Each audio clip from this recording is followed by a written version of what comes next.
नमस्ते। फैसला आप पर आप सबका एक बार फिर से स्वागत है। उम्मीद है आप सब अच्छे होंगे।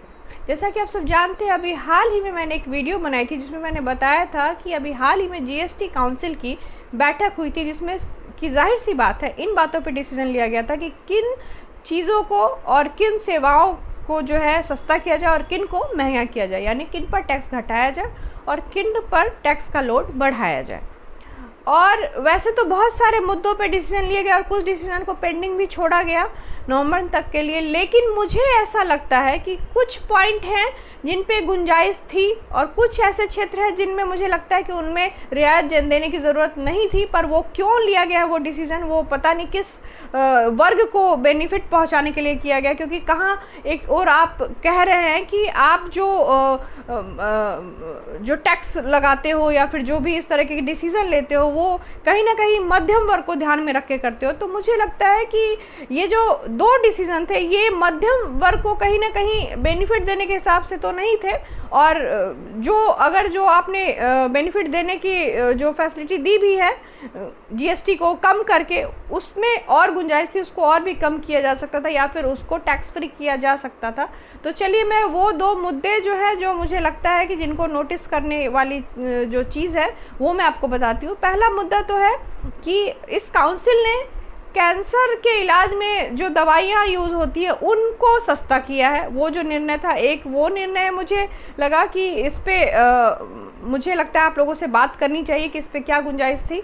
और दूसरा कि हेलीकॉप्टर से की जाने वाली जो तीर्थ यात्रा है उस यात्रा को सस्ता करने का निर्णय। तो अब मैं आपको क्रमवार तरीके से इन दोनों चीज़ों को अपने तरीके से समझाने की कोशिश करूँगी कि मुझे क्या लगता है कि इसमें क्या गुंजाइश थी और क्या लगता है कि इसमें जो डिसीजन लिया गया ये कहीं ना कहीं सही नहीं है, इसमें सुधार की ज़रूरत थी।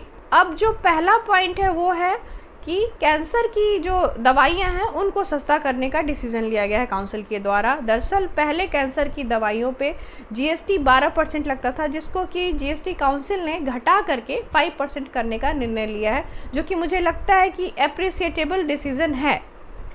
पर क्या आपको नहीं लगता कि इसे टैक्स फ्री कर देना चाहिए? क्योंकि बीमारी एक ऐसी चीज़ है ना कि उसमें इंसान की फैमिली जो होती है ना वो एक तो फिजिकली झेल रही होती है, ऊपर से फाइनेंशियली बहुत ही ज़्यादा झेल रही होती है, टूट जाती है फैमिली इस दो तरीके के प्रेशर को झेलते झेलते। और ऊपर से जब इस तरह की जानलेवा बीमारी हो, कैंसर जैसी बीमारियाँ, तो मुझे लगता है कि कैंसर जैसी बीमारियों की जो दवाइयाँ होती हैं उनको टैक्स फ्री कर देना चाहिए। उसमें गुंजाइश थी उसको टैक्स फ्री करने की, क्योंकि दवाइयाँ कोई शौक से तो खाता नहीं है, और वो भी इस तरीके की जो बीमारियाँ होती है उसकी दवाइयाँ।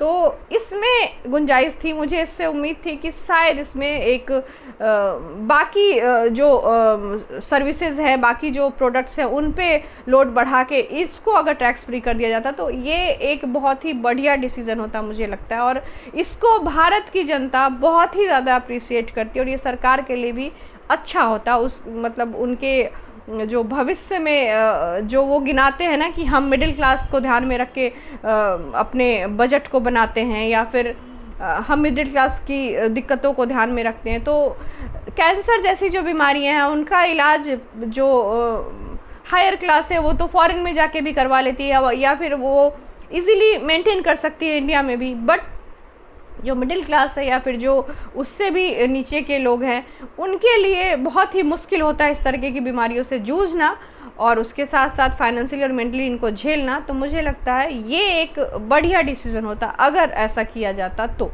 दूसरा जो पॉइंट था वो था हेलीकॉप्टर से की जाने वाली तीर्थ यात्रा को सस्ता करने का निर्णय। अब जब इस डिसीजन की तरफ आप ध्यान केंद्रित करेंगे अपना, तो सबसे पहली बात तो दिमाग में ये आती है कि हेलीकॉप्टर से कितने लोग ट्रेवल करते हैं, कितने लोग तीर्थ यात्रा करते हैं, आई मीन टू से, और ये किस कैटेगरी के होते हैं। तो मुझे नहीं लगता कि मुझे आपको इसका जवाब बताने की ज़रूरत है, आपको इसका जवाब पता ही होगा। तो सवाल ये उठता है कि अगर तीर्थ यात्रा से को प्रमोट करना था और उससे रेवेन्यू जनरेट करनी थी तो आप रेल की टिकटों को, बस की टिकटों को पे भी टैक्स जो है उसमें रियायत दे सकते थे, जिससे क्या होता है कि बल्क में लोग तीर्थयात्री यात्रा करने भी आते और आपको रेवेन्यू भी आपकी जनरेट होती, क्योंकि हेलीकॉप्टर से यात्रा करने वाले लोगों की संख्या कम है। और वो एक विशेष कैटेगरी के लोग हैं, तो ऐसा लगता है जैसे आप किसी विशेष कैटेगरी को फैसिलिटी प्रोवाइड करने के लिए ये जो है टैक्स कम कर रहे हो, इस पे इसको सस्ता कर रहे हो। तो ये मुझे बहुत ही बेईमानी सा लगा, इस वजह से मैंने ये वीडियो बनाई। मुझे लगा कि मुझे आप लोगों से ये 2 पॉइंट शेयर करने चाहिए थे। आप इस बारे में क्या सोचते हैं ये आप ज़रूर शेयर कीजिए कमेंट बॉक्स में आके। बाकी आपको अगर इस मेरी वीडियो में कही हुई बातें कन्विंसिंग लगी है, अगर आप इस बातों को से आपको कहीं ना कहीं सहमत है आप इन बातों से, तो प्लीज़ इस वीडियो को ज़्यादा से ज़्यादा लोगों तक पहुंचाइए, यानी कि शेयर कीजिए। और अगर आपने अभी तक मेरे चैनल को सब्सक्राइब नहीं किया है तो प्लीज़ मेरे चैनल को सब्सक्राइब कर लीजिए, और हाँ, बेल आइकन प्रेस करना नहीं भूलिए, ताकि आपको मेरी भविष्य में आने वाली वीडियोस का पता चलता रहे। इसके अलावा अगर आप चाहते हैं कि मैं किसी विशेष विषय पे वीडियो बनाऊं, तो आप वो भी कमेंट बॉक्स पे आके मुझे सजेस्ट कर सकते हैं। मैं पूरी कोशिश करूंगी उन मुद्दों पे वीडियो बनाने की और उन मुद्दों को उठाने की। तब तक के लिए अपना और अपने अपनों का ज़्यादा से ज़्यादा ख्याल रखिए। जय हिंद, वंदे मातरम, जय श्री राम।